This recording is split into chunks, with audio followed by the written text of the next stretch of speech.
नमस्कार दोस्तों, आज मैं सुनाता हूँ आपको एक बहुत ही खतरनाक भूतिया कहानी। तो चलिए शुरू करते हैं आज की ये कहानी। यह एक चौंका देने वाली घटना है जो 1925 में घटी थी। उत्तर प्रदेश के रानी बाजार गांव में एक राम प्रकाश तिवारी नाम का आदमी रहता था। उसकी 5 साल की लड़की थी। उसे कैंसर की बीमारी थी और उसका कई जगह इलाज कराने के बाद भी वह जिंदा न बच सकी। रात के 1 बजे उसकी मौत हो गई।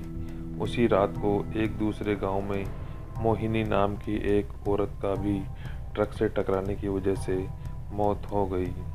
मृत के परिवार वाले लोगों ने उस औरत का दाह संस्कार कर दिया।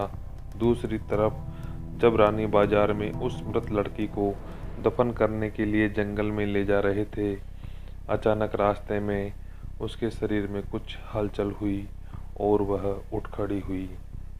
लोग यह देखकर डर गए, लेकिन बाद में उस लड़की को जिंदा देखकर उसके परिवार वाले लोग बहुत खुश हुए। लेकिन लोगों को यह पता नहीं था कि उस लड़की के शरीर को किसी और की आत्मा ने जकड़ लिया है। उस 5 साल की लड़की के अंदर मोहिनी की आत्मा घुस चुकी थी। वह अलग जगह पर आकर बहुत दुखी और परेशान हो गई थी। उसका खाना खाने में भी मन नहीं लगता था, लेकिन उसकी माँ उसे अपने हाथों से खाना खिला देती थी।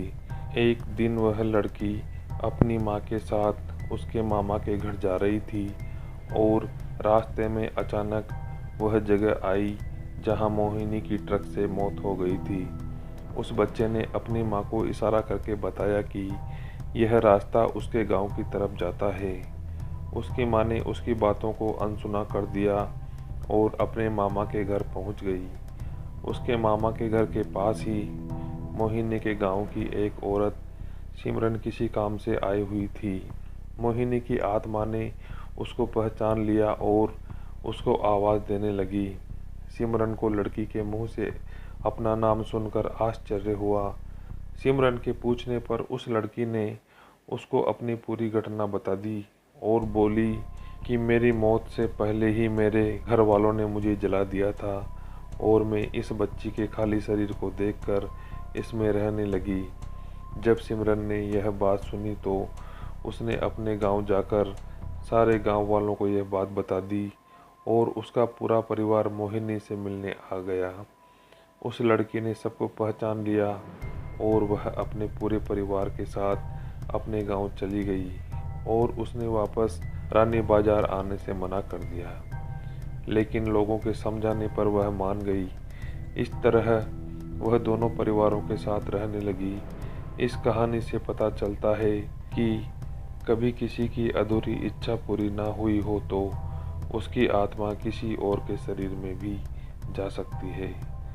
तो दोस्तों, आपको ये मेरी कहानी कैसी लगी? अगर अच्छी लगी हो तो मेरे चैनल को सब्सक्राइब करें और इस वीडियो को लाइक ज़रूर करें। धन्यवाद।